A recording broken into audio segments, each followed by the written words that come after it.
Renacast.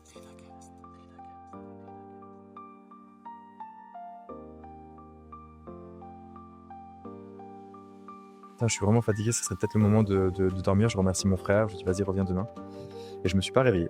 À un moment donné, il y a la jeune qui était arrivée dans le service peu de temps avant qui me dit mais Alexandre, tu t'intéresses pas à tes patients. Et là, quand elle m'a dit ça, je me suis dit putain, ça m'a fait mal. Et je me rappelle que gamin, j'étais piégé entre deux sensations, la fierté d'être reconnu comme le mec qui se plaint pas, et le malaise de me dire mais putain, il est pas bien là. Et en fait, j'ai la sensation que c'est le reflet de notre société. Et si un simple déclic pouvait changer toute votre vie? Bienvenue sur Renacast, le podcast qui explore ce moment clé où tout bascule, où l'envie de créer prend le dessus sur la peur de l'inconnu. Ici, des entrepreneurs, des audacieux, des visionnaires partagent avec vous leur histoire, leurs doutes, leurs succès, et surtout ce qui les a poussés à tout quitter pour entreprendre. Une idée qui vous trotte en tête, un projet que vous n'osez pas lancer, chaque épisode est là pour vous inspirer et peut-être déclencher votre propre déclic. Abonnez-vous dès maintenant sur votre application de podcast préférée et embarquez avec nous dans l'aventure. Comment un bras que la médecine condamne peut-il donner naissance à une mission de vie? Le parcours entrepreneurial de mon invité, Alexandre Nou, commence par une fracture. Bonjour Alexandre et bienvenue dans ton épisode de Renacast. Waouh, ça envoie direct. Bonjour.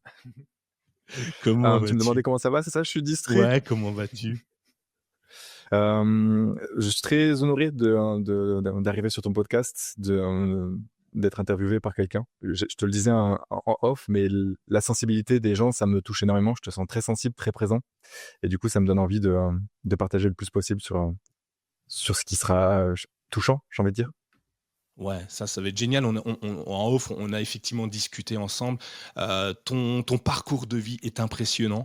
Il force le respect et j'ai envie de le faire découvrir à tous ceux qui nous écoutent sur Renacast parce que, sans dévoiler, la totalité du sujet, mais, en gros, tu commences mal ta vie et aujourd'hui, c'est quelque chose d'assez impressionnant, tout ce que tu as relevé comme défi, pour en arriver où tu es aujourd'hui. Je pense sincèrement que beaucoup devraient écouter cet épisode.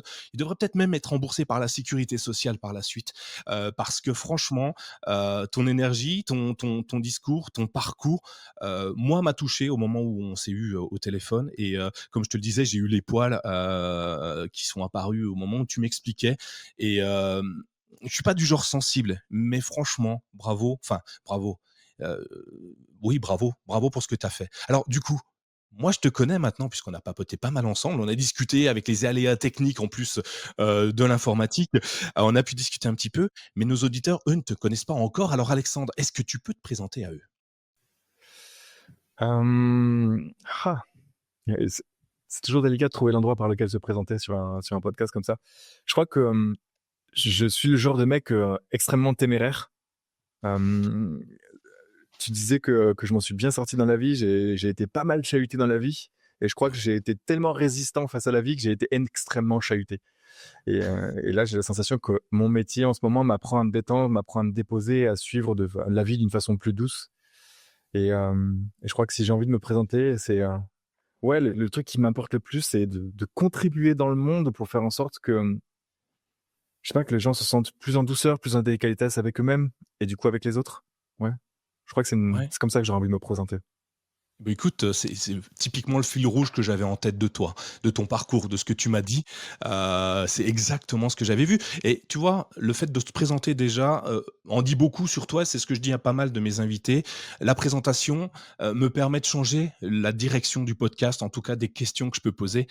Certains vont se présenter sur le prisme du professionnel, leur réussite, d'autres familiales, et toi, ben, porté plutôt vers les autres et ça, je trouve ça génial.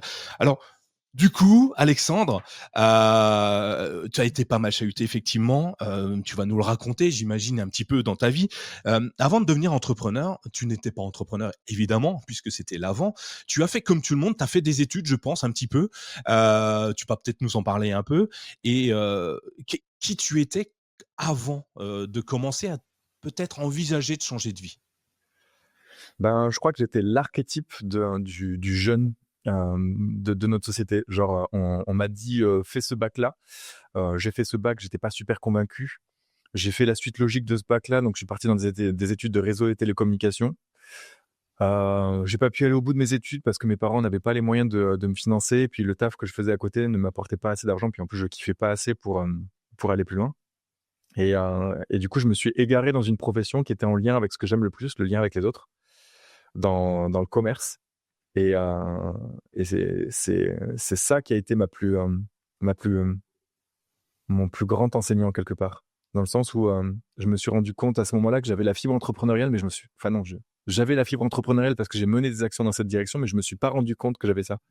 J'avais un patron qui avait compris que j'étais très capable, qui me demandait plein de choses, et en fait, qui voulait pas me payer pour ça parce que s'il me payait, bah en fait, il devrait payer les autres plus cher, et du coup, il pourrait pas payer le Porsche Cayenne à son père. Et du coup, il me dit, mais je peux pas faire ça, du coup, Alexandre. Et me casse la tienne, ce que je me suis dit, c'est, ben, ok, tu veux pas me payer, ben, tous les outils que tu me demandes pour ton site internet marchand, je sais les développer, ben, je vais les développer chez moi et je vais te les vendre. Et j'avais pas réalisé que j'étais dans la posture entrepreneuriale. Donc, mes premières études, ça a été ça, en fait. M'égarer dans la vie dans des études qui me plaisaient pas vraiment, en dehors de la partie informatique.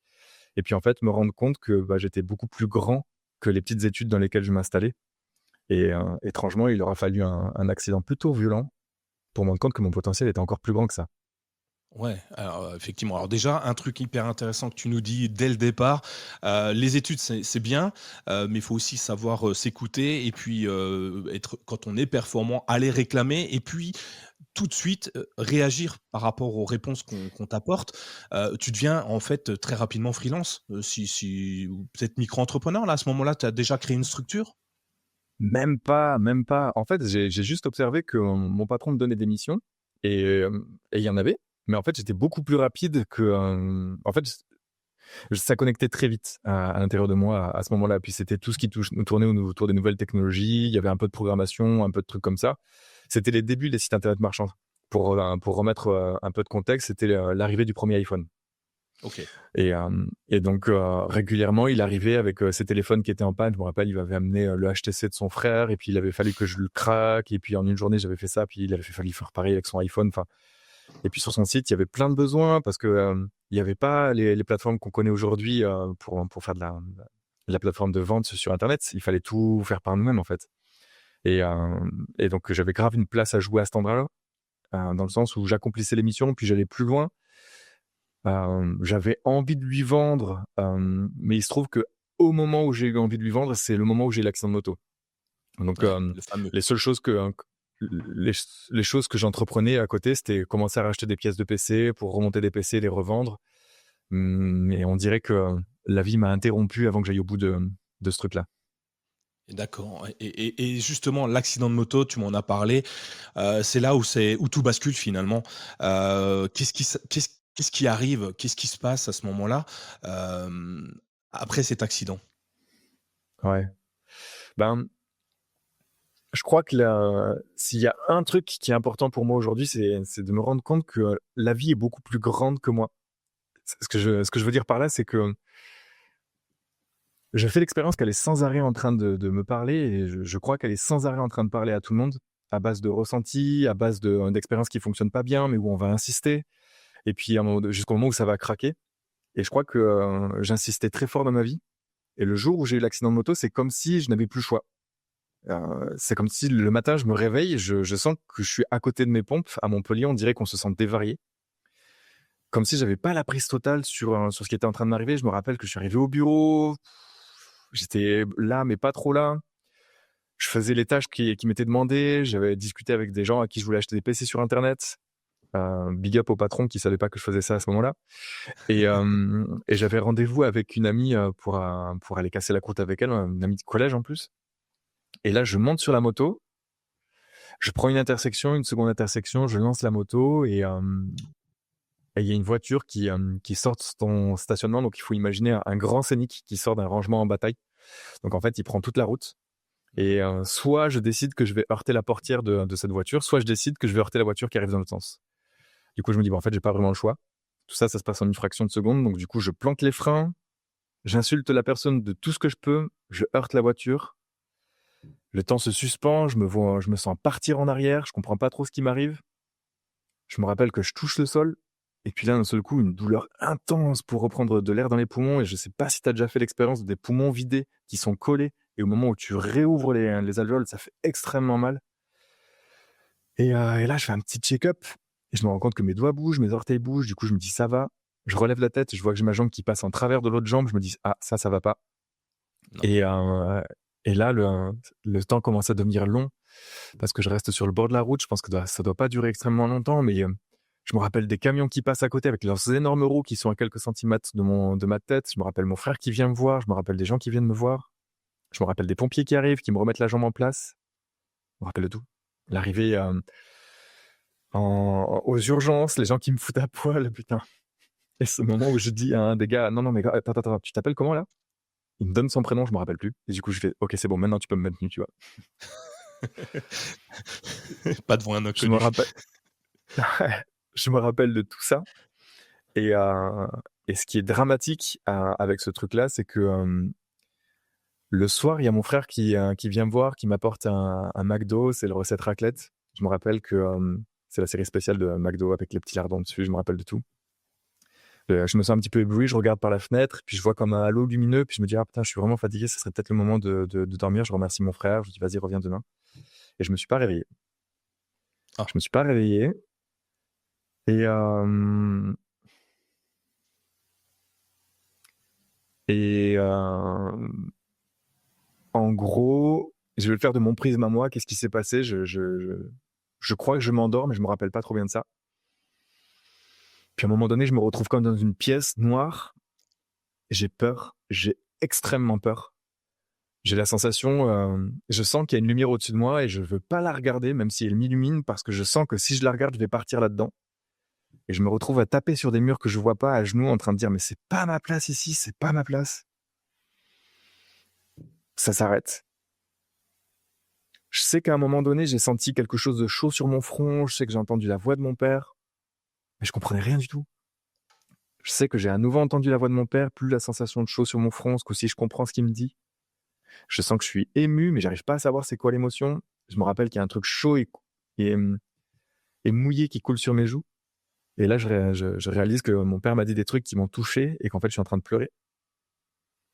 Je me rappelle qu'il y a mon frère qui me parle, même sensation, mêmes émotions que je mets du temps à intégrer. Et après, l'autre souvenir, et c'est fou parce que j'ai pas de notion de temps par rapport à ça, c'est un truc dans ma bouche qui bouscule ma langue, c'est pas agréable. Ça a un goût de fraise chimique, tu sais, les yaourts avec le pouce dessus à la fraise, là, ça me donne pas envie de vomir, mais ça m'écoeure et je crache. Et là, je me réveille. Je suis en salle de réveil, en réanimation. Et il se trouve que ben, après le départ de mon frère, le lendemain, je me suis enfoncé dans quelque chose qui relève du coma. Et mon état se dégradait considérablement. Et pour sauvegarder mon cerveau, il projetait de me mettre dans un coma artificiel. Mon père est venu, il a appliqué un soin extrêmement étrange qui pourrait relever du chamanisme, qui pourrait relever de l'énergétique, de toutes ces choses qu'on comprend pas. Et force est de reconnaître que ça a contribué à me faire revenir dans ce monde.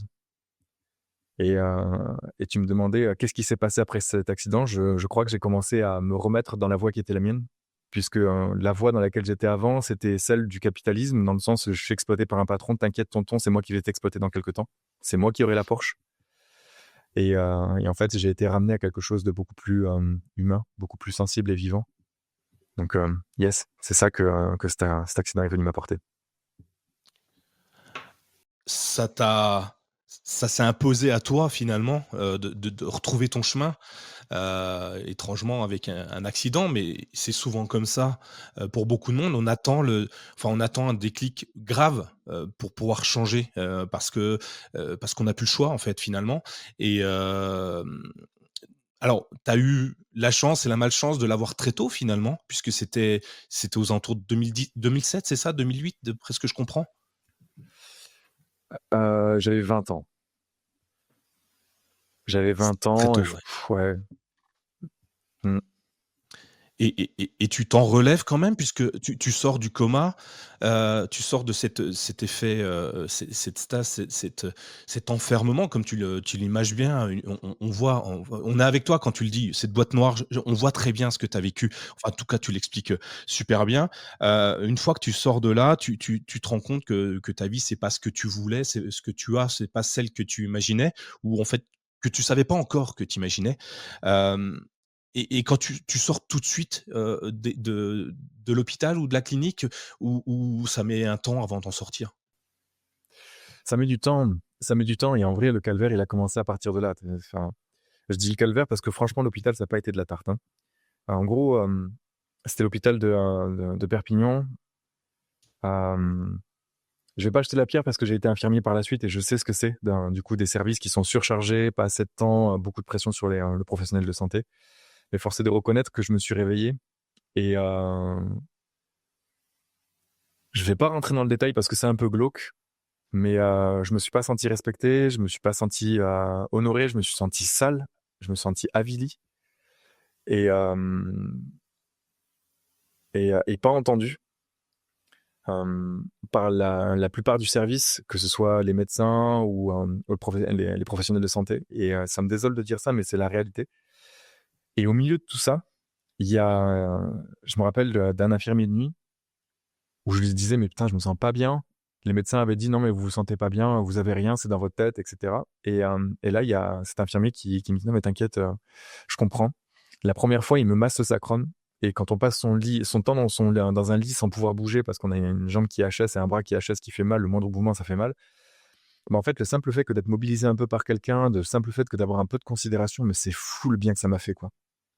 Et, en fait, la présence de cet homme-là a contribué à ce que je me sente extrêmement mieux et à questionner de quoi j'avais vraiment envie. Et il se trouve que après cet accident de moto, donc qu'est-ce qui a fait que j'ai le cerveau qui a arrêté de fonctionner, c'est que j'ai la jambe droite qui a été cassée en plusieurs morceaux. Ça a libéré de la moelle qui est remontée au cerveau, qui a bouché les artères du cerveau, qui a fait qu'il fonctionnait plus. Voilà, très bien en tout cas. Inch'Allah, ça va mieux. Et, et donc du coup, j'étais en fauteuil roulant et mon bras droit avait arrêté de fonctionner. On ne sait pas expliquer pourquoi. Le système nerveux du bras a arrêté de fonctionner. Personne ne sait expliquer pourquoi. J'ai fini en centre de rééducation et les gens étaient beaucoup plus attentionnés, beaucoup plus présents. La charge de travail était peut-être un peu différente, donc c'était plus agréable. Mais toujours est-il que les soins, c'était quand même super invasif, avec notamment des prises de sang le matin. Trop chiant. Et puis un jour, il y a un mec qui rentre dans ma chambre et je passe un moment incroyable avec lui. Ça dure pas très longtemps, mais je sais que je repasse un moment incroyable. Et quand il referme la porte, je me dis, mais putain, le mec, il m'a fait une prise de sang et j'ai pas réalisé. Et là, je me dis, waouh, mais c'est qui ce gars? C'est quoi ça? Parce que je te garantis que tous les matins, quand on fait ta prise de sang, les gens, ils ont beau être sympas, ils ont la tête dans le cul, et quand ils font la prise de sang, voilà. Voilà. Et là, avec lui, il y avait tellement de présence, c'était cool. Et ce mec-là, alors que j'étais en ergothérapie, c'est-à-dire qu'en gros, mon bras fonctionnait plus, et on essayait de donner l'impression à mon cerveau qu'il était là et qu'il fonctionnait comme pour dire, envoyer le message à mon cerveau de n'oublie pas, garde le schéma de comment ça fonctionne. Donc, je te laisse imaginer le bras suspendu dans une machine qui ressemble un peu à une catapulte. Et moi, à essayer de me convaincre que mon bras était vivant, tu vois. Donc, je me sentais vraiment pas bien à ce moment-là. Et là, tu as ce gars qui débarque, là, qui m'avait fait cette prise de sang. Et du coup, ça me fait du bien. Puis il me dit, écoute, Alexandre, on s'est vu plusieurs fois en soins, mais en fait, il faut que tu saches que j'étais juste étudiant infirmier. Et en fait, là, mon stage se termine, mais c'était important pour moi de venir honorer le lien qu'on a vécu quelque part, tu vois. Et j'étais, waouh! C'est qui ce gars en fait? Je me suis senti tellement considéré, je me suis senti tellement vivant, alors que moi, dans mon regard, j'étais juste le mec qui était devenu gringalé, qui avait plus aucune valeur après l'accident de moto, qui était cassé quoi. Et ce mec-là me voyait pour ce que j'étais, venait me remercier pour ça. Enfin, j'ai trouvé ça formidable. Et c'est ce moment très douloureux post-opératoire là, post-hospitalier, c'est ça. C'est ce moment, ça a amené à ça en fait. Je pense que j'ai tellement touché le fond que quand ce mec-là est arrivé et m'a apporté autant de présence, en fait, ça a eu un effet incroyable à l'intérieur de moi qui m'a fait me dire, mais en fait, Alexandre, c'est ce métier-là que tu veux faire. Ouais. J'avais des gens Et au du coup, téléphone avant et vas-y, je t'écoute. et du coup, en gros, si je reprends ce que tu dis, donc un travail, alors infirmier, c'est un travail, très compliqué, moi je le suis pas, mais quand je me rends dans un hôpital ou peu importe, je les plains, tellement, parce qu'ils courent partout, parce que c'est compliqué, parce qu'on n'a pas les moyens, parce qu'il y a pas de moyens, parce qu'on est ingrats aussi, nous les patients, hein, des fois, hein, mais pas toujours. Et toi, tu subis ça plusieurs mois, plusieurs années, enfin longtemps, et là tu as une personne qui vient, qui rentre dans ta vie, qui ouvre la porte finalement, qui ouvre la porte porte sur un couloir, mais toi, le couloir, ben, c'est peut-être la continuité de ta vie et l'histoire d'une rencontre, encore une fois. Et c'est souvent dans Renakas qu'on me parle de rencontre. Souvent, une personne peut tout changer. Et en l'occurrence, toi, bah, le coup de la prise de sang que tu ne sais pas, c'est que le moment était suspendu, était bon.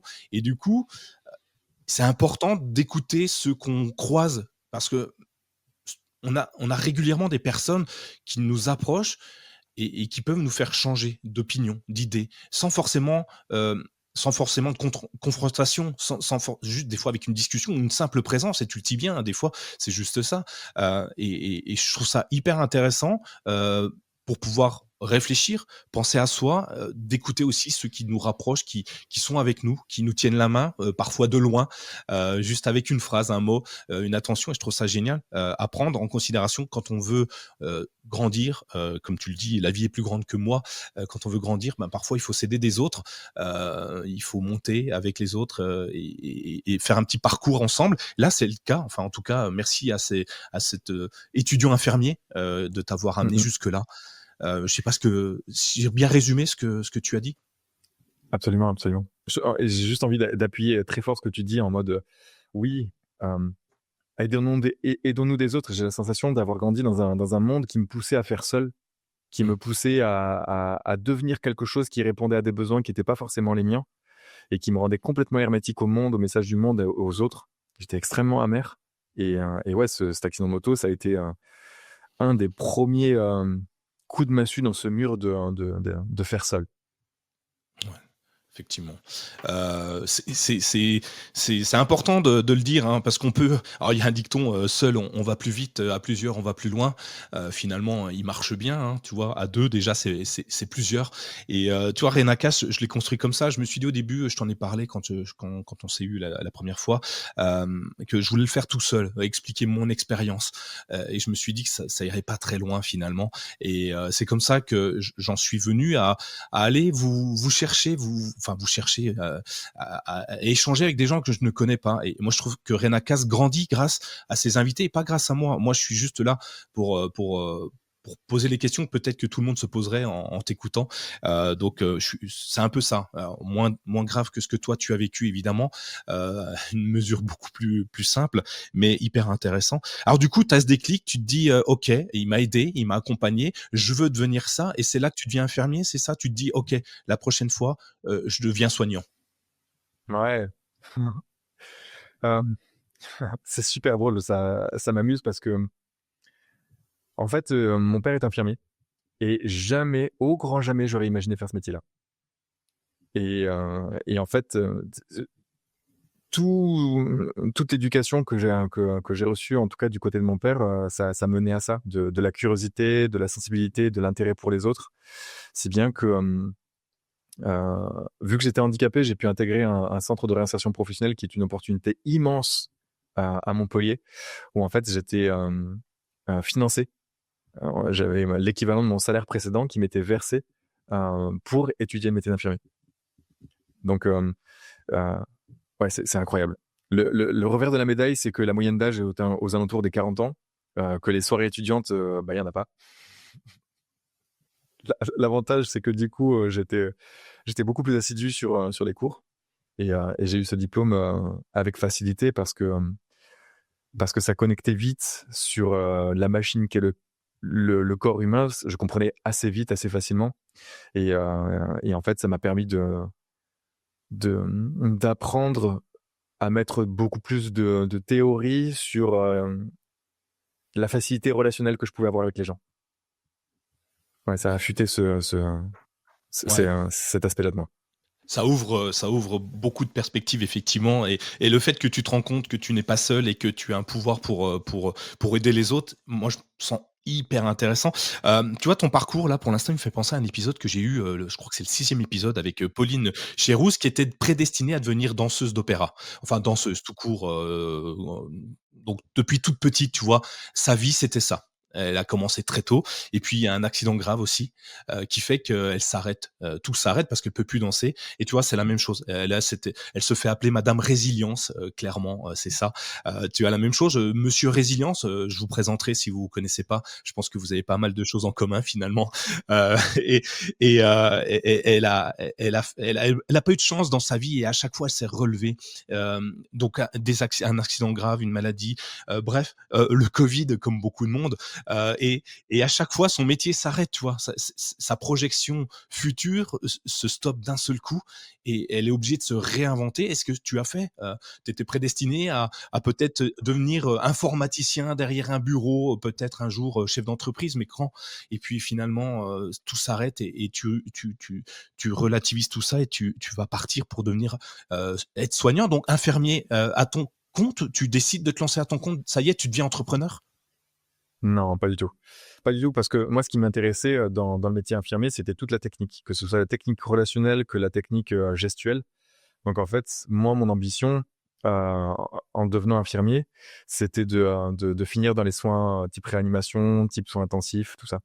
Et c'est ce que j'ai fait d'ailleurs. Euh, euh, je n'ai jamais eu envie de me mettre à mon compte parce qu'en fait, en tout cas en tant qu'infirmier, parce que c'est des horaires qui sont pas OK, quoi. C'est un mode de vie qui est pas OK. Alors c'est travailler très dur, très fort pendant une semaine, 2 semaines pour derrière pouvoir se poser pendant une semaine, 2 semaines. Mais non, j'aspirais pas à ça. J'aspirais à avoir le temps avec les patients. L'avantage en réanimation, c'est que tu as beaucoup moins de patients. Mais par contre, il y a tellement de soins que bah, c'est un peu kiff-kiff, quoi. Ouais. Ouais. Donc Et donc du coup, pas d'infirmier libéral, tu rentres dans un hôpital ou une clinique, je, je rentre dans une clinique. En fait, j'ai un profil ultra réactif. Je m'adapte très très vite à toutes les situations. Quand je sors de mon diplôme d'infirmier, j'ai un CV qui est très propre. Genre mes 3 derniers stages, c'est un peu, enfin, il y a une très grosse réanimation de Montpellier. Il y a les urgences de la clinique dans laquelle j'ai postulé. Les stages avant, j'étais dans les soins intensifs cardio. Enfin, bref, j'ai un très bon pedigree, on va dire.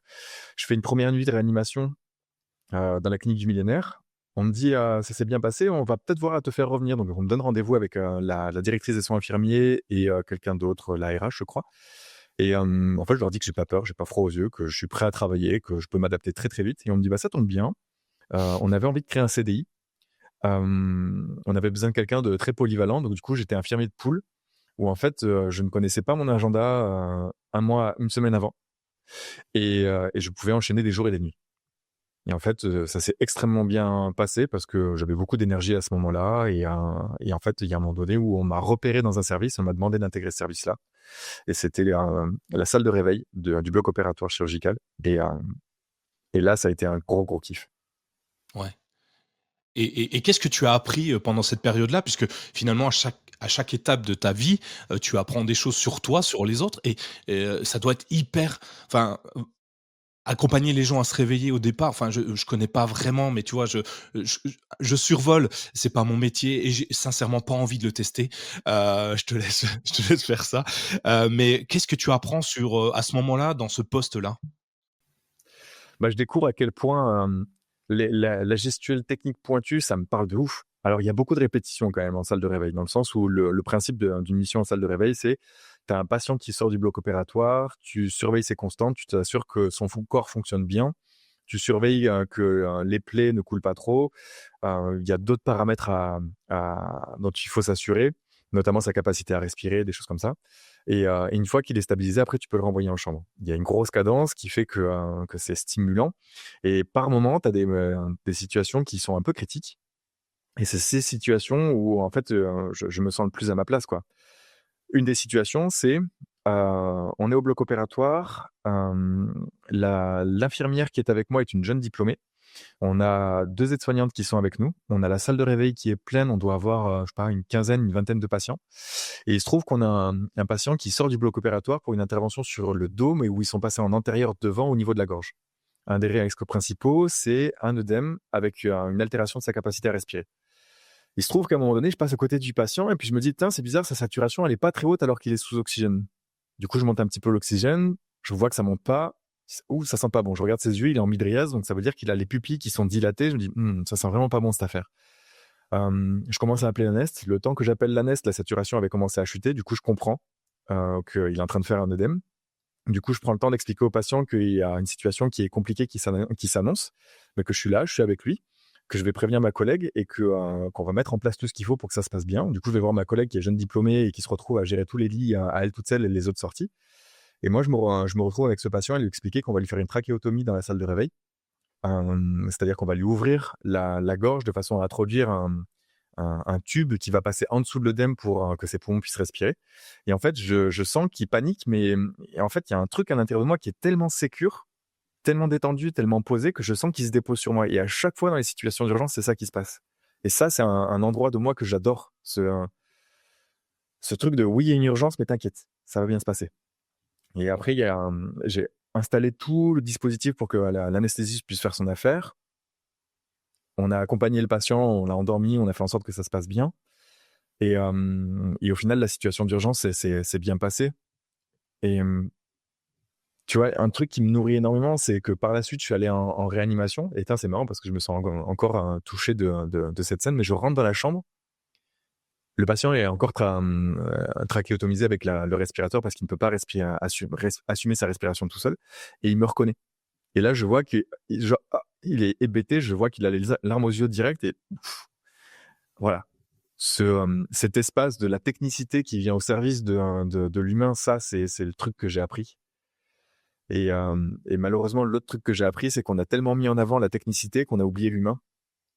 Et en fait, c'est le plus grand apprentissage que j'ai fait dans ce métier, c'est le devoir d'arrêter ce métier-là. Parce qu'en fait, j'étais en train de m'égarer, j'étais en train de perdre le rapport à l'humain, ce qui est en train de me faire partir dans un espèce de burn-out, puisque je n'arrivais plus à assumer le métier de prendre soin de l'humain et prendre soin de la machine, qui sont deux métiers différents, et l'infirmier, c'est juste prendre soin de la machine. Et ouais, ça a été l'énorme claque, je pense, psychologiquement à la hauteur de l'accident de moto. C'est-à-dire que j'ai pris vraiment très cher à ce moment-là, Ouais, et du coup, émotionnellement. ça y est, ce moment te donne envie de tout quitter, et tu fais comment? Comment tu t'en rends compte, mais entre, s'en rendre compte et dire: «OK, j'abandonne tout, je pars pour autre chose», il y a pas tu passé un peu de temps dessus ou c'était instinctif, un direct et tu claqué la porte le soir même ou quelques jours après? Ben, il se trouve que j'ai mis beaucoup de temps. Je suis un peu une tête dure, hein. Je suis très entêté. Quand j'ai décidé quelque chose, je vais me raconter plein d'histoires pour être capable d'aller au bout de ce truc-là. Et, et en fait, il se trouve que toute ma vie était en train de me dire, Alexandre, tu te trompes là. Mon rythme de vie, c'était, euh, je me levais le matin, je faisais à manger en pesant mes aliments, je partais au travail, je mangeais mes repas pesés à chaque heure qui était donnée pour ce truc-là. J'allais au sport, je recommençais à faire à manger, je dormais, je recommençais. Il n'y avait pas beaucoup de place pour l'amusement. Je voyais pas l'intérêt. Et, et dans le travail, pareil, il n'y avait pas beaucoup de place pour ce qui était vivant à l'intérieur de moi. Hum, Le burn-out, enfin le burn-out. J'ai pas été diagnostiqué, donc je peux pas dire ça. Mais en tout cas, ce qui était en train de s'amorcer, euh, Tu t'es rendu compte de ton déclic, de cette difficulté, de cette envie de quitter, au bout de combien de temps et pourquoi tu l'as fait? ouais. Bah du coup, mon dos commençait à me lâcher. Je commençais à être épuisé, je commençais à en avoir marre. J'avais plus vraiment les idées claires. À un moment donné, il y a eu la jeune qui était arrivée dans le service peu de temps avant qui me dit: «Mais Alexandre, tu t'intéresses pas à tes patients». Et là, quand elle m'a dit ça, je me suis dit: putain, ça m'a fait mal, hein. Je lui en ai voulu, hein. Mais quelque part, elle avait raison et quand ça m'a éclaté au visage, j'étais pas OK. Et il se trouve que dans les grandes périodes de stress, il y a un grand détachement qui se fait à l'intérieur de moi. C'est-à-dire que c'est comme si je vais te raconter une histoire qui est absolument drôle, c'est que, quelques années plus tard, j'ai à nouveau un accident de moto, genre, Ouais, bien quelques années plus tard. Oui. En fait, j'étais en train de faire un dépassement et il y a une voiture qui a grillé un stop. Du coup, je pouvais pas la voir parce qu'elle était derrière un bus et quand elle est arrivée sur ma voie, j'ai essayé d'éviter avec la moto Mais en fait, c'était plus possible. La voiture prenait trop de place. Donc, du coup, j'ai remis la moto droite parce qu'à l'intérieur de moi, ça a dit, écoute, Alexandre, de toute façon, tu vas prendre la voiture, donc accepte. Mets-toi juste dans une position où ça fera pas trop mal. Et là, je me rappelle que je tape, je rappelle que je vois la voiture, la moto, le ciel, le sol. Je glisse, je me relève. La première chose que je fais, c'est aller voir le gars et m'assurer qu'il va bien. Calme, posé. Et, en fait, lui, il est choqué. Il se dit, mais putain, c'est toi qui viens d'avoir un accident. Enfin, moi, ça va, tu vois. Et en fait, dans les situations d'urgence ou de stress intense, je me coupe de moi. Et il y a une part extrêmement posée et rationnelle qui est là et qui gère les situations. Et quand je vivais le burn-out, enfin, ce qui se ressemble à un burn-out, bah, il y avait cette part-là qui était tout le temps là. Et en fait, cette part-là, à un moment, elle a disparu. Et je me suis juste retrouvé avec le petit con à l'intérieur de moi qui était en mode, vous savez quoi, les gars? Je suis pas votre larbin, je suis pas le mec qui va aller prendre l'argent dans les poches de vos patients là, et je vous emmerde, en fait, je me casse. J'ai juste fait les choses proprement en disant à la DSI, la directrice des soins infirmiers, écoutez, c'est plus possible, je veux plus travailler dans ces conditions-là, je veux avoir du respect et du soin pour mes patients. Et elle a pas très bien pris. J'étais un peu jugé pour ça, mais c'est trop important pour moi voilà. Et étrangement, depuis que j'étais gamin, j'avais comme ce rêve, cette certitude que j'irais en Australie et que ça changerait ma vie. Sauf qu'à ce moment-là, le voyage, je n'en voyais pas l'intérêt. C'était se déplacer d'un point A à un point B, dépenser de l'argent entre les deux et no way, quoi. Et à ce moment-là, je suis en mode, ok, bah, là, il faut du mouvement. Vas-y, j'accepte que j'avais rêvé ça et j'y vais. Ouais. Donc le Et burn-out, c'est ça que ça m'a apporté. bah, c'est bien, parce que tu me l'as raconté après ton voyage en Australie est assez exceptionnel. Tu encore une rencontre, je crois, qui va bouleverser une nouvelle fois ta vie. Décidément, ta vie, ce n'est que des rencontres, des chocs et des rencontres, on pourrait le résumer comme ça, qui font, qui font grandir, qui te font grandir. Est-ce que tu peux rapidement nous expliquer ce parcours et combien de temps, tu as mis? Et j'ai une autre question en même temps. À un moment, tes proches, ton entourage, qu'est-ce qu'ils te disent de toi? Tu as un poste sympa, tu as un CDI, tu te dis: «OK, je m'en vais, je quitte tout». Est-ce qu'ils t'encouragent? Est-ce qu'ils au contraire, te mettent en garde en disant: «Attention, la vie, c'est dur, c'est pas simple, fais attention à ce que tu vas faire»? Ben, j'avais plus de contact avec ma mère depuis longtemps. Mon père, j'avais très peu de contact avec lui et puis je lui ai pas demandé son avis. Mon frère, il était plutôt enthousiaste. Et puis mes potes, on avait tous eu ce rêve à un moment donné. Enfin, il y a certains métiers comme le métier de kiné où on sait qu'on peut aller travailler dans d'autres pays, Ouais. que c'est des portes qui sont ouvertes. Donc j'ai plutôt été empuissancé par mes potes à cet endroit. Cool. Et du coup, tu te lances, tu prends ton billet, tu arrives en Australie. Tu prépares ton voyage ou tu le fais comme certains de mes potes où tu prends un billet, pas de retour, un billet d'aller et tu atterris puis tu te dis: «Allez, on verra bien ce qui se passe, j'atterris et on verra où le vent me mène». C'est scandaleux. J'ai pris mon visa, j'ai pris le billet et je me suis juste dit: «Je vais faire un tour de la France pour dire au revoir à mes potes avant de partir». Et parce que j'avais prévu de passer au moins 2 ans avec le Working Holiday Visa. Et c'est ma meilleure amie, Elodie, merci pour ça, qui me dit: «Mais Alexandre, donc du coup, tu as prévu d'arriver à Sydney et tu pas prévu d'auberge de jeunesse là, donc tu sais que tu vas arriver là-bas, mais tu sais pas où tu dors». Ah putain, oui, c'est vrai ça. Donc du coup, sous son conseil, j'ai réservé 2 jours d'auberge de jeunesse en me disant: «Et après je verrai», tu vois? Donc moi, je suis plutôt du genre à je prends une décision, j'y vais et puis c'est quand je suis dans la merde, c'est un peu mon parcours entrepreneurial. Ouais. Je prends une décision, j'y vais et puis c'est quand je suis dans la merde que je me dis: «Attends, j'ai besoin de quoi là?» Bah, Ça écoute, ça a marché, parce que tu as fait, alors tu m'as raconté une rencontre, un homme, je crois, qui t'a accompagné, je dirais, dans tes galères en Australie, également? ouais. Ben, il y a 2 rencontres qui ont été importantes et l'une qui communique avec l'autre. La première, c'est je quitte la France en me disant: «Putain, on vit dans un monde où les gens ne sont intéressés que par l'argent et ne sont pas intéressés par les gens et du coup, j'en ai marre, je veux quitter ce monde, je veux vivre autre chose, je veux vivre un monde de reliance». Et quand j'arrive en Australie, je me balade un peu à droite à gauche et l'Australie, c'est le pays des gens perdus. Je te garantis que la plupart des gens avec lesquels j'ai discuté, ils sont dans un moment de ras-le-bol et ils se barrent en mode: «Je veux vivre autre chose». Et en fait, j'ai atterri dans une colocation avec des gens qui venaient de partout à travers le monde, l'Allemagne, l'Argentine, l'Italie, la France, la Suède. Une immense coloc et tous, on était en mode: «Mais en fait, on a envie d'être présents les uns avec les autres». On se faisait des vacances, mais je savais pas que c'était possible. On vivait des galères et on se soutenait et putain, j'étais en mode: «Oh, mais c'est ça que je veux vivre, en fait». Donc ça a été la première rencontre qui a été incroyable D'autant qu'on a vécu des franches galères, hein. Mais on était ensemble, ça m'a fait du bien. Et ensuite, la rencontre qui a fait un move encore plus fort, c'est la rencontre avec Scott. Où en gros, je pars pour aller chercher ma compagne, dont j'étais tombé amoureux avant de partir de France. C'est toujours pareil, hein, quand j'attends plus rien, c'est là qu'il se passe absolument tout. C'est Et, souvent ça. et du coup, je lui ai offert le billet pour qu'elle me rejoigne, qu'elle partage l'aventure avec moi, parce que c'était juste incroyable de vivre ça. Et sur le chemin, pour aller la rejoindre, le 4x4 qui tombe en panne d'une façon très sale. Je panique un peu, je me demande qu'est-ce qui va bien pouvoir se passer, parce que il y avait rien autour, à part la route. Je m'avance sur un chemin, puis je vois qu'il y a absolument rien. Je me dis, bon, vas-y, laisse tomber Alexandre, va chercher autre chose. Je me remonte la route en me disant, voilà, je sais qu'à tel endroit, il y avait un barrage de flics. Ils pourront peut-être m'aider. C'était un peu loin, mais ça allait. Et puis là, je vois un de ces bus jaunes qu'on voit dans les films américains, là. J'arrête le bus et puis j'explique à la femme au volant quelle est ma situation. Elle me dit, t'inquiète, va là-bas, il y aura quelqu'un, tu vas voir. Et j'en venais. Mais elle me le dit avec affirmation. Du coup, j'y retourne et il y a quelqu'un. Ce mec-là, il remonte avec moi à la voiture, il regarde la voiture. Au début, il me casse un peu les couilles dans le sens où il est en mode voilà, donc ta voiture, elle a peut-être ça, peut-être ça, peut-être. Oui, je suis au courant, tu vois. Enfin, je suis un peu agacé. Ah Et oui. en fait, il est doux, il est enveloppant. Donc, mon agacement se pèse, ça pèse. Et puis là, il me demande des informations, je comprends pas trop. Et après, il me dit bon, écoute, Alexandre, je t'ai trouvé un bus, un train, un avion. Et si tu as besoin, je te dépose dans cette ville-là. Il y a des routiers qui pourront te déposer à Sydney. Du coup, je me dis waouh, t'es qui T'es qui toi Scott. Scott.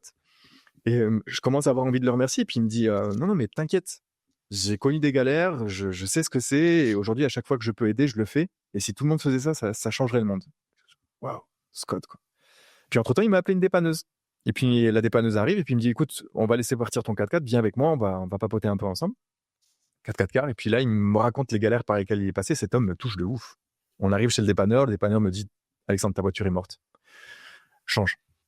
J'ai un peu le seum, je suis un peu en panique aussi, tout ça. Puis en fait, Scott, il a une de ces présences où c'est un peu comme s'il mettait son bras au-dessus de moi, comme ça. Il me dit, mais t'inquiète, Alexandre, tout ça, c'est que de l'argent. Et il a raison, de l'argent, j'en avais à ce moment-là.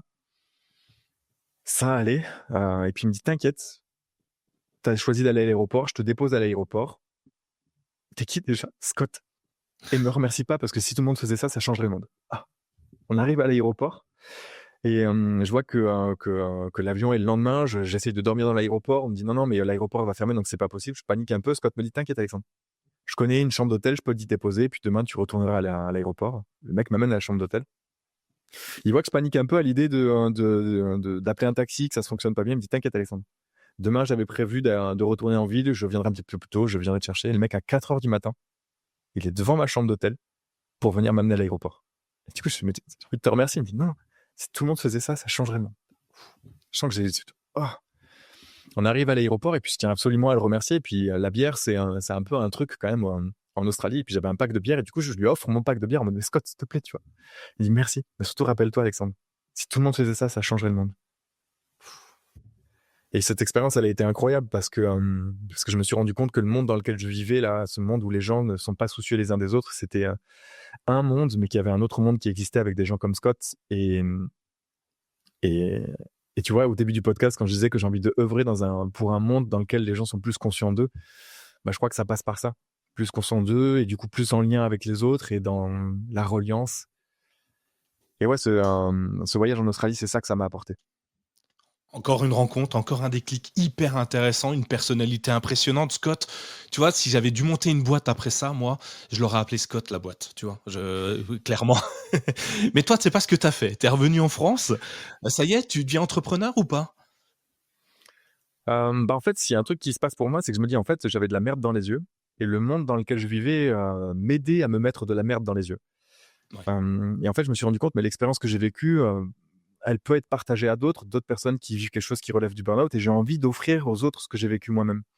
Donc, je commence à développer une activité qui s'appuie sur mes compétences infirmières, qui aide les gens à accepter qu'ils sont plus bas que terre à cause d'expériences type burn-out et que depuis cet endroit, en acceptant l'endroit où ils sont, en recevant de la douceur, de la présence et en connectant avec d'autres professionnels, ils peuvent se relever. Et de fil en aiguille, je commence à construire une activité autour de ça, mais je suis pas du tout entrepreneur. Donc en fait, j'ai l'impression que je m'en sors bien, mais c'est surtout parce que j'ai le chômage. Mais tu as quand même créé une structure. Ouais. Et tu te dis, tu crées la structure, ça te fait pas peur justement d'aller, sur un univers où potentiellement, bah, tu pas d'argent, tu peut-être pas de clients. Comment tu trouves tes premiers clients? Ça peut intéresser nos auditeurs, hein, parce que c'est compliqué, hein. Des infirmiers, des gens qui ont envie de changer le monde, il y en a quand même beaucoup, même si on a l'impression qu'ils n'existent pas, mais en vrai, tu n'es pas seul. Je sais pas si ça peut te rassurer, il y a quand même beaucoup de monde qui ont envie de faire évoluer le monde. Comment tu as fait tout ça? Comment tu as étape par étape ton produit, ton projet. Il y a un sujet qui m'intéresse énormément en ce moment, c'est l'audace. Et j'ai la sensation que pour être audacieux, il y a 2 ingrédients. Le premier, c'est l'inconscience. Le second, c'est la sécurité intérieure. Et à cette époque-là, j'étais profondément inconscient. Et donc du coup, j'avais pas peur, j'y allais. L'avantage, c'est que ça me faisait faire des actions dans tous les sens. J'avais foi en ce que j'amenais. Voilà. Et donc, j'ai commencé à créer des événements autour de thématiques. Puis je me suis rendu compte que certaines thématiques que je voulais traiter, bah, j'avais pas les ressources, mais que ça intéressait des gens. Donc, du coup, je faisais des réunions. Alors que c'était mes débuts, j'arrivais à attirer des cinquantaines de personnes, quoi. Juste Ah par oui. la force de la conviction, quoi. Je me rappelle qu'au Gazette Café, il y avait des moments où on avait un professionnel qui était là. Et plusieurs sessions, on a fait ça et une cinquantaine de personnes. Et je me régalais à faire circuler la parole entre les gens, à reformuler, fluidifier, simplifier et à créer ce lien-là. Mais par contre, vu que je n'étais pas entrepreneur dans l'âme à ce moment-là, j'avais pas identifié quels étaient les process qui me permettaient de réussir parce que c'était des fois beaucoup de gens, des fois personne. Ah, dommage. Mais justement, comment tu attires des gens? Comment tu as attiré, du public? Au début, alors, je vais être méchant, mais au début, tu n'es rien, tu es personne. Comment tu fais en commençant de nulle part, même si tu as acquis une compétence, une expertise, une expérience impressionnante, comment tu fais pour aller chercher ces gens, pour les réunir? 50 personnes, c'est pas rien quand même. Ouais, je crois qu'il y avait beaucoup de chance. En fait, j'avais pas regardé les concepts entrepreneuriaux que je pouvais mettre en place. Je faisais les choses par instinct. Je faisais les choses à la motivation, tu vois. En plus, à cette époque-là, c'était les débuts coach motivation, des trucs comme ça. Et je crois même que j'ai voulu porter cette étiquette à ce moment-là. Et donc, je fonctionnais par pic avec beaucoup d'énergie et tout ça. Et je me rendais pas compte de ce que je faisais. Du coup, je traçais pas qu'est-ce qui marchait pas. Et je sais que bah, certains sujets marchaient bien. Peut-être que c'était mon énergie qui était bien dedans. Peut-être que le message portait mieux. Mais je t'avouerais que, d'ailleurs, c'est un peu un des concepts que je cherche à développer aujourd'hui. C'est, je crois qu'il y a quelque chose de plus grand. Quand il y a quelque chose qui est profondément aligné à l'intérieur de nous, ça marche. Quand c'est beaucoup moins aligné, ça rame. Et je crois Ouais. que par moment, j'étais très aligné, par moment, je l'étais pas du tout. Bah, tu vois, c'est, bah, l'alignement, encore une question qu'on aborde très souvent sur Renacash et dans l'épisode 10 d'Anissa Maklouf qui m'explique qu'elle quitte son job parce qu'elle est plus alignée avec les valeurs de l'entreprise. Pareil, Manon Montessuie, vice-championne du monde de pâté en croûte, c'est notre épisode 15, qui nous explique aussi qu'elle quitte un taf de rêve, parce que justement l'alignement n'est plus là. Donc tu vois, c'est hyper important l'alignement, je pense. Si les valeurs portées par, les personnes qui sont autour de toi, l'entreprise pour qui tu travailles, sont éloignées ou en tout cas s'éloignent de plus en plus, prendre le temps d'y réfléchir et de se dire: «J'agis, j'avance et s'il faut que je mette un terme à cette relation ou à cette relation professionnelle, je le fais». C'est pas simple de le faire d'ailleurs, hein. Non. Non, d'autant plus qu'on vit dans un monde qui nous pousse à éteindre les sensations qu'on éprouve. Non, mais de toute façon, il faut faire les heures qui te sont demandées. Non, mais de toute façon, tu dois accomplir les missions qui te sont demandées dans ce taf-là. Tu kiffes pas, mais c'est pas grave. Force, ça ira après. Et, et en fait, ce monde dans lequel j'ai grandi, enfin, c'est fou parce que même l'éducation que j'ai reçue par mes parents, elle allait dans ce sens-là, quoi. J'ai grandi avec le no pain, no gain, quoi. Si tu galères, c'est normal. Vas-y. Et la notion de plaisir, ça existait pas forcément. Je me rappelle d'un jour où, enfin, pour te dire le monde dans lequel on vit, mon frère était pas bien, il était malade. Il exprime à ma mère qu'il se sent pas bien. Ma mère lui dit, écoute, bats-toi. Ton frère, lui, il se plaint pas. Voilà, fais comme Alexandre. Waouh! Et je me rappelle que gamin, j'étais piégé entre deux sensations, la fierté d'être reconnu comme le mec qui se plaint pas, et le malaise de me dire, mais putain, il est pas bien là. Et en fait, j'ai la sensation que c'est le reflet de notre société. T'es pas bien, non, mais vas-y, fais ce que t'as à faire quand même. On verra plus tard. Et le truc, c'est que l'alignement, ça s'appuie par des signaux qui sont faibles jusqu'au moment où en fait les signaux ils sont tellement denses qu'on finit par avoir des putains d'accidents de moto, on finit par avoir des putains de burn-out et des choses comme ça. Comme tu fais bien de parler de l'alignement et en même temps je me rends compte qu'on vit dans une société qui ne permet pas d'entendre les signaux qui nous permettent de sentir ah c'est pas bon pour moi, il faudrait que je fasse quelque chose quoi. Et toi, c'est ce que tu, avec, ton activité, c'est ce que tu essayes de ramener, au cœur de chaque personne, et donc tu as réuni tous ces gens sans savoir vraiment comment tu fais, au début en tout cas, et ensuite qu'est-ce qui se passe?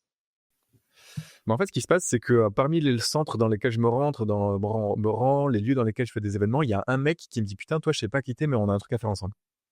C'est le gérant du centre qui est devenu le mien aujourd'hui.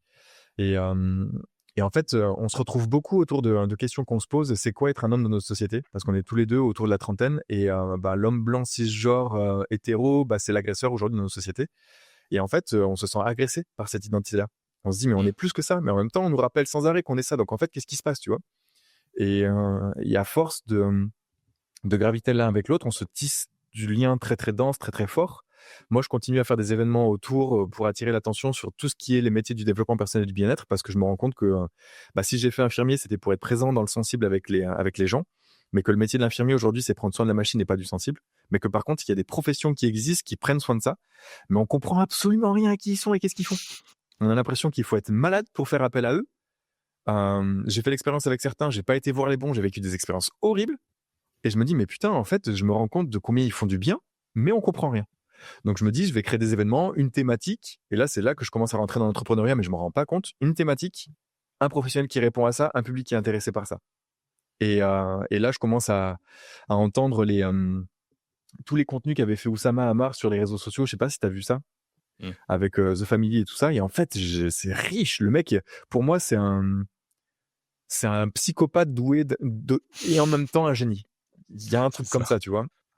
Et en fait, toutes les notions qu'ils transmettent, je commence à les ingérer et à en faire quelque chose. Et puis un jour, il y a Clément, qui est l'ancien gérant de ce centre, après le Covid, qui est en galère avec le centre, qui a besoin de passer à autre chose. J'ai pas réalisé à quel point le centre était en difficulté d'ailleurs. Et il me dit, est-ce que tu peux prendre le relais? Et du coup, je fais ça, inconscient que je suis. Et au final, je me rends compte que ce qui m'est demandé à ce moment-là, c'est des professionnels qui me disent, mais en fait, j'ai envie de faire des événements chez toi, mais j'ai pas envie de payer pour ça. J'ai Ah, envie que ce soit gratuit pour les autres. Et puis je dis, mais on va pas faire d'accord. ça. On va pas faire ça Et parce que oui. du coup, moi, mon centre, il n'existe pas.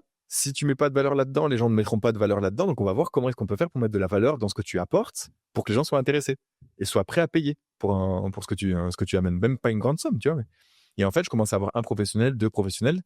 Et avec eux, je me rends compte que j'habite dans deux mondes. Un monde du sensible où en fait, tout ce qui est développement personnel, tout ce qui est concept invisible, ça me parle énormément parce que j'ai grandi avec ça. Et parce que mon père était très intéressé. Je rappelle que mon père m'a fait un soin énergétique bizarre qui m'a ramené. Oui. Et en permanence, j'avais des liens avec mon père à ce truc-là. On parlait d'alchimie, on parlait de trucs comme ça. J'ai grandi avec ça. Et de l'autre côté, j'étais en train de développer une vraie posture entrepreneuriale que j'avais déjà depuis que j'étais gamin, mais sur laquelle je pouvais mettre des concepts grâce à des gens comme Oussama Hamar et d'autres. Donc en fait, ce que j'ai créé dans ce centre-là, c'est l'appui pour les professionnels de se sentir compris et de se sentir reformulés pour que derrière, les gens qui ont besoin d'eux puissent comprendre qu'est-ce qu'ils ont à leur apporter. Et c'est ça la contribution que je fais aujourd'hui. Et donc, et ça, c'est au travers d'une structure. Tu as un nom, sur cette structure? Si jamais on voulait, aller te voir et échanger avec toi, on tape quoi sur Google? C'est Roots, Roots France. Roots, Et, c'est bien choisi. le pire, c'est que je l'ai pas choisi. Et c'est là que la vie, elle est beaucoup plus grande et parfaite, quoi. Parce qu'en fait, ce qui se passe, c'est que je reviens d'Australie et mon mode de vie est plutôt Roots. Et on me dit, mais Alexandre, toi, ton truc, c'est Roots. Parce que oui, t'es un peu Roots, t'as pas besoin de grand chose, t'es ultra adaptable. J'ai un pote qui me disait que j'aurais pu être pote avec un mur. Et, euh, et en même temps, tu vas chercher les gens dans leur profondeur.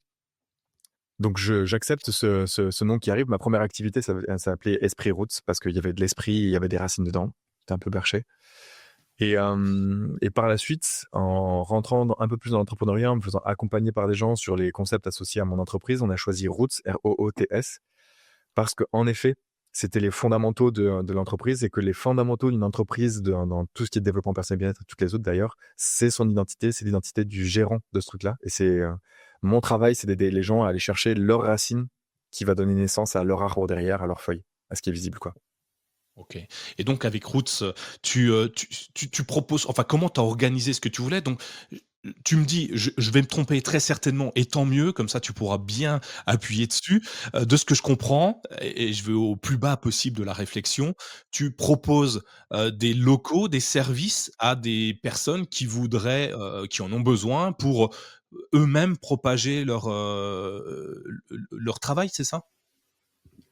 Bah, c'est ça. En fait, le point de départ, c'est que Clément, quand il a ouvert ce centre, il a vécu un moment très difficile dans sa vie. Et ce qui lui a permis de sortir de ça, c'était tout ce qui était psychologie, tout ce qui était coaching, mais aussi tout ce qui était énergétique, tout ce qui était subtil quelque part. Et il s'est dit comment je peux contribuer. Et il a récupéré cette maison, qui était une maison de famille, pour en faire un centre qui allait accueillir les professionnels. Et il avait compris qu'il fallait s'adapter aux besoins des gens à l'époque. Et les professionnels à cette époque-là, ceux auxquels il s'intéressait, ils n'avaient pas forcément les moyens d'investir dans un loyer tous les mois. Et donc, il a créé une Mmh. offre qui répond à ça en mettant à disposition des bureaux dans lesquels on peut réserver des créneaux qui correspondent à des consultations et une tarification par créneau. Et plus le professionnel loue des créneaux, et moins ça lui coûte cher. Et à la fin du mois, il est facturé pour ce dont il a besoin et pas plus. Ça a très très bien marché. Et en fait, je me rends compte que ça, c'est un produit d'appel aujourd'hui. Dans le sens où il y a tellement de professionnels qui arrivent sur le marché aujourd'hui qui vont chercher un local en se disant si j'ai un local, c'est bon, j'aurai des clients. Je pense que j'ai pu avoir cette croyance-là aussi à l'époque. Et en fait, quand j'accueille le professionnel, je réponds à ce qu'il demande à cet endroit en matière de location et je le questionne sur son activité, comment est-ce qu'il compte la faire grandir, etc. Et en lui posant des questions, je l'amène à se rendre compte de quoi il est capable et de quoi il n'est pas capable. Et ensuite, si je vois qu'il manque de compétences en matière d'entrepreneuriat, là, je commence à lui parler de ce qu'on met en place pour l'accompagner sur cette sphère-là. Donc aujourd'hui, les services qu'on propose, c'est à travers l'association euh, de la location de salles et de bureaux à des tarifs qui sont très avantageux. Et ensuite, avec mon entreprise, l'objectif, c'est de les équiper sur les compétences pour affiner leur positionnement, à qui ils s'adressent et pour quelles raisons. OK, Et prendre la parole et sur les alors, réseaux. c'est pas mal ça, c'est plutôt important maintenant. Yes. Donc, je vois comment tarifer un local. Ça, j'ai pas trop de problèmes. C'est plutôt très, très, très facile à tarifer. Un nombre de mètres carrés, un nombre d'occupations, tout ça, ça va bien. Mais pour le reste, comment tu définis un budget? Alors, sans me dire forcément combien ça peut coûter, parce que j'imagine que les prix peuvent varier, en fonction de la demande.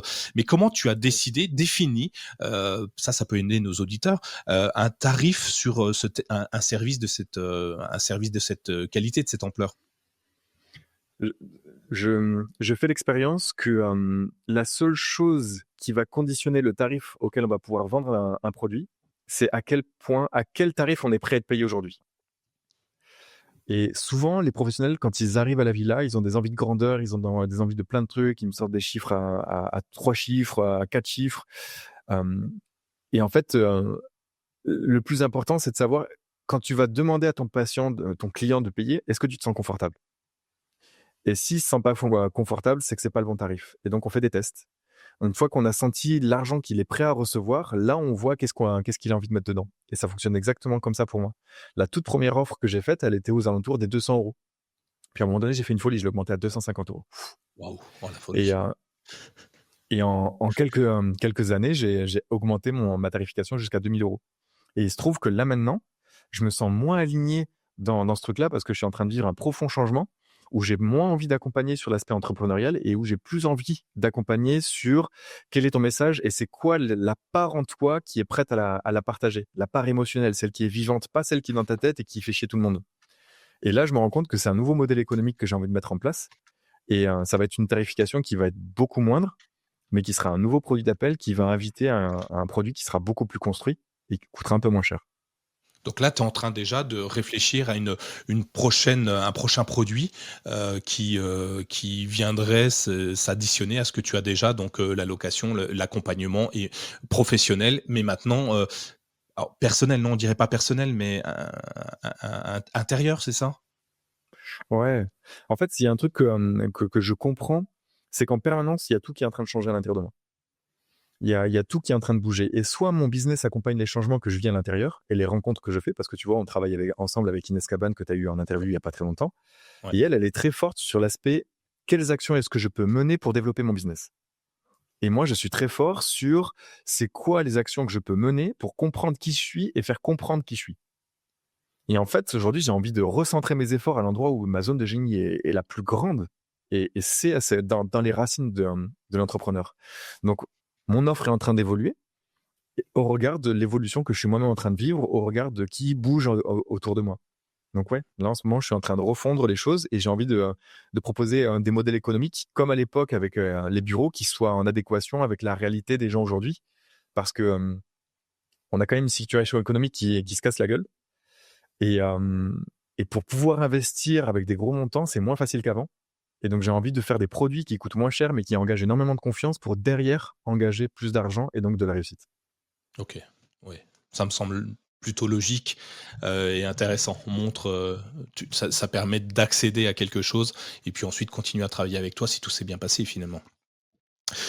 Tu as, le fameux produit d'appel, effectivement. Est-ce que tu as, là on n'est pas loin de la fin de ton épisode, alors tu m'as cité, une source, alors tu m'as cité Scott évidemment, je vais le citer, je sais pas si tu as encore des des contacts avec cette personne, mais en tout cas, super intéressant. J'aimerais le rencontrer ce personnage. Tu as cité, Oussama Ammar avec, The Family. Alors, certains, l'apprécient, d'autres le détestent et moi je trouve ça génial d'être apprécié ou détesté.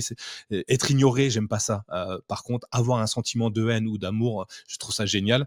Et puis, est-ce que tu as d'autres sources, genre un livre que tu conseillerais à tous nos invités en disant celui-ci, les gars, il faut que vous l'ayez sur votre table de nuit et je suis prêt à vous l'offrir. Alors, attention, c'est une façon de parler, hein. Je suis prêt à vous l'offrir parce qu'il est hyper important et il m'a peut-être accompagné tout au long de ma vie. Yes. Ben, hop, c'est celui-ci là. Je sais pas si on Ah, le voit on voit. bien. Non, c'est C'est le. Non, je vois pas. L'alchimiste de L'alchimiste. Paulo Coelho. Ouais, effectivement. Euh, Ce bouquin, je l'ai lu plusieurs fois et je l'ai écouté des centaines de fois. Vraiment. Genre, à une époque, ce que je faisais, c'est que je m'endormais avec 1 heure du livre 2 dans les oreilles Ok. pendant bien 2 ans. Euh, ouais, il me raconte beaucoup de choses autour de comment lâcher pour vivre les choses. Il y a une scène qui me marque beaucoup dans ce roman. Du coup, Santiago, qui est le personnage principal de l'histoire, a rencontré celui qui se dit être alchimiste et il lui fait passer un test en mode je trouve la vie dans le désert. Et lui dit mais comment tu veux que je trouve la vie dans le désert? Enfin, je sais pas tout ça, tu vois. Et du coup, ils montent tous les deux à cheval, ils partent dans le désert. Et en fait, il se rend compte que lui ne sait pas, mais qu'il est en lien avec quelque chose de plus grand qui lui sait. Et il lâche les rênes complètement. C'est le cheval qui mène, c'est le cheval Ouais. qui se déplace et qui s'arrête quelque part et il sent que la vie est là. L'alchimiste descend à côté de lui et trouve en effet le serpent. Je sens que dans ce bouquin de l'alchimiste, c'est ça tout le temps, tu vois. Et un autre truc qui me semble super important aussi, c'est des gens comme Grégory Ollier, que tu as fait passer dans ton podcast il y a pas Ouais. longtemps, qui partagent un truc qui est fondamental à mon sens et qui va sortir un bouquin dans pas longtemps. C'est comment ça fonctionne dans le cerveau, la notion de traumatisme. Donc en gros, ce qu'il faut retenir avec Grégory Ollier, je fais un petit preview, un teaser de ton épisode. Mais en gros, le mec, il est commandant à l'armée. Et à l'époque où il est capitaine, il va sur des fronts de guerre qui sont extrêmement difficiles. Il contient le plus possible ses gars pour pas les exposer au feu inutilement parce qu'il sait qu'il peut y avoir des morts, il sait qu'il peut y avoir des syndromes de stress post-traumatique. Et quand il revient en France, il s'aperçoit qu'il y a la plus grande partie de ses soldats qui partent en stress post-traumatique. Et il se dit, mais putain, c'est pas normal ça. D'autant plus que l'armée n'a pas de réponse en dehors de les sédater pour les calmer et de les réformer parce qu'ils sont plus aptes au combat. Et Greg, il se dit, mais c'est pas possible. C'est pas possible ce truc-là, je veux comprendre comment ça fonctionne. Et là, il comprend que le cerveau, son mode d'apprentissage, c'est face à un problème en fonction des solutions qu'il peut mettre en place, fuir ou ne pas fuir, agir ou ne pas agir, voire figer.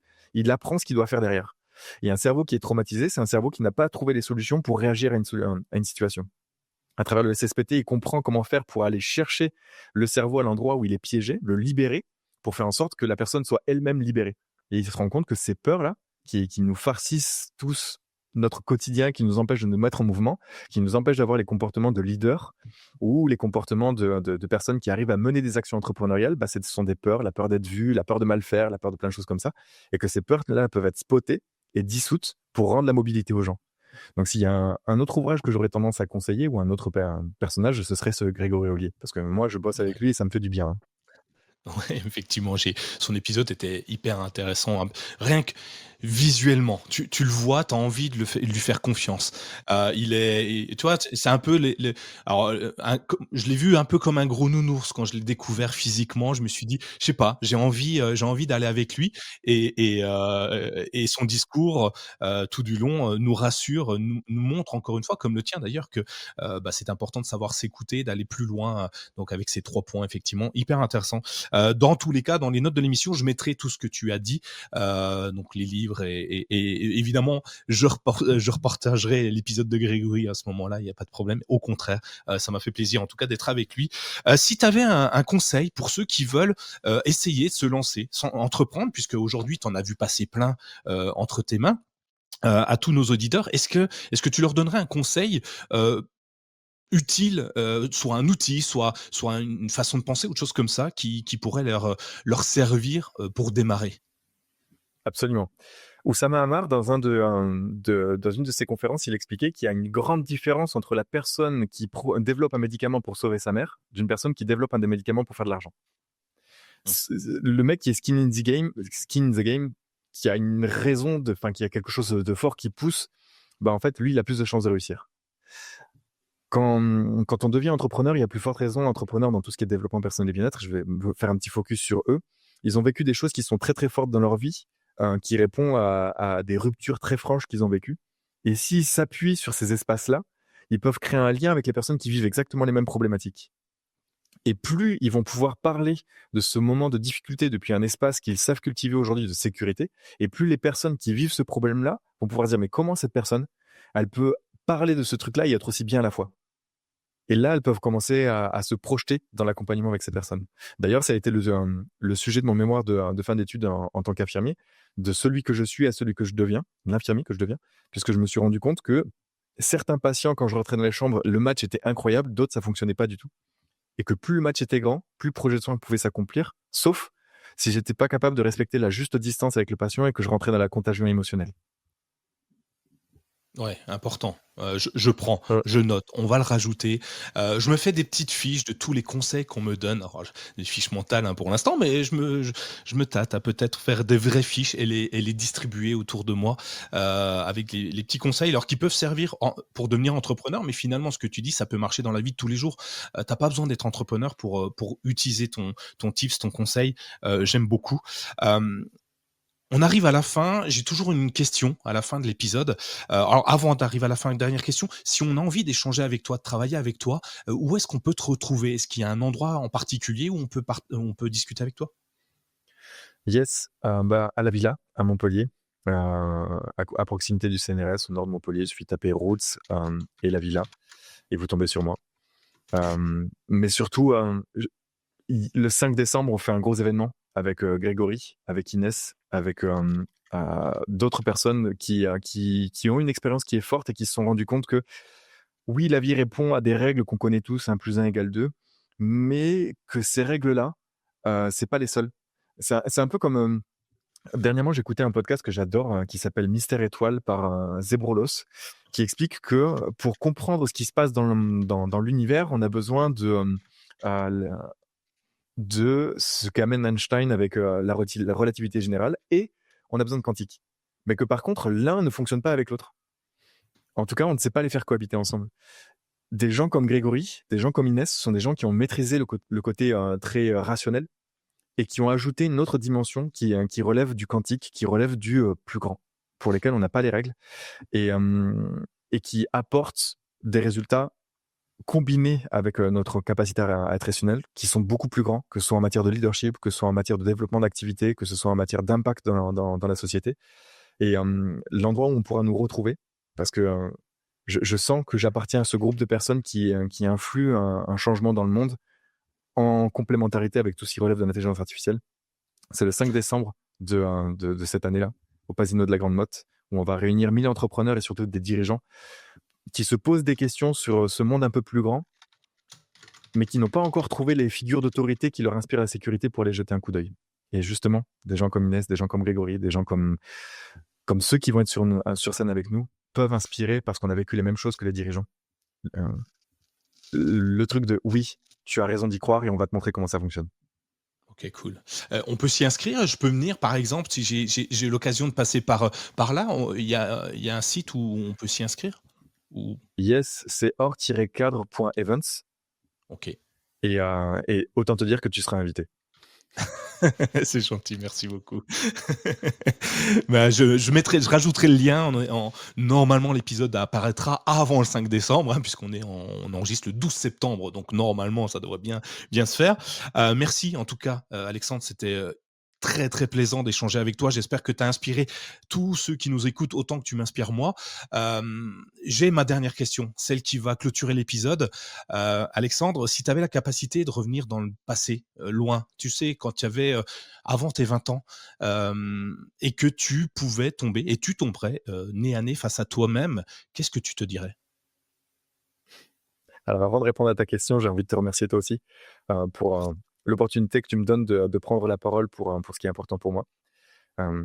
J'ai vraiment la sensation qu'on arrive dans un monde qui est à la bascule, soit de partir dans l'ultra-rationnel de l'intelligence artificielle, de s'identifier à ça et de être remplacé par la machine, soit d'avoir l'opportunité de s'appuyer sur la machine pour se révéler au vrai potentiel qu'a l'humain, qui est au-delà du rationnel, qui relève du subtil, qui relève de ces choses qui ont fait que mon père m'ont fait revenir à la vie, ont contribué en tout cas à ce que je revienne à la vie quand j'étais en train de mourir. Et ensuite, pour répondre à ta question de qu'est-ce que je ferais, il se trouve que je l'ai déjà fait. Ça va être l'introduction de ma conférence le 5 décembre. Il m'arrive quand je suis dans des états de flow intense de percevoir des choses qui n'ont pas encore eu lieu. Et cet événement du 5 décembre, j'en ai vécu un bout il y a quelques années en arrière, où en fait, je me suis vu arriver sur scène. Le monde était sombre devant moi, mais je savais que j'étais sur scène éclairé. Je savais que j'étais au-devant d'une équipe qui avait quelque chose d'important pour moi. Et en fait, je me suis remercié. C'est-à-dire que depuis ce moment sur scène, j'ai ouvert une fenêtre comme ça, spatio-temporelle comme ça. J'ai ouvert et j'ai fait un fist bump à la version de Alexandre qui est en train de vivre ce truc en disant « Mec, t'es au bon endroit, continue comme ça ». Et j'ai refermé. Je me suis retourné vers le public, j'ai fait un selfie et là, j'ai commencé. Voilà ce que je me dirais. C'est top. Voilà ce que je me suis dit. Merci Nicolas. Merci beaucoup. Passe une bonne journée, on se revoit. J'espère bientôt. Je te souhaite une très très bonne continuation. J'ai pas peur pour toi. Je sais que même s'il y a des chocs, tu te relèveras toujours. Et j'espère que tout le monde en a conscience qu'on peut tous le faire. Il suffit de temps en temps d'une bonne personne, d'une introspection. Je te souhaite une bonne continuation. Je vous remercie tous d'avoir écouté l'épisode jusque-là. Alexandre, merci. C'était un grand plaisir encore une fois. Je te souhaite tout le bonheur du monde, comme dirait la chanson en l'occurrence. Et on se retrouve prochainement dans un épisode de Renacast. Allez, ciao, bye bye. Yes, merci. À plus. Si cet épisode vous a inspiré, ne le gardez pas pour vous. Partagez-le avec vos amis, votre famille, vos collègues, qui sait. Cela pourrait bien être le déclic dont ils ont besoin pour se lancer. Abonnez-vous dès maintenant sur votre application de podcast préférée et laissez-nous une note 5 étoiles ainsi qu'un commentaire. Votre soutien est essentiel pour faire grandir Renacast et continuer à donner la parole à celles et ceux qui ont osé. À très vite pour un nouvel épisode et surtout, osez passer à l'action.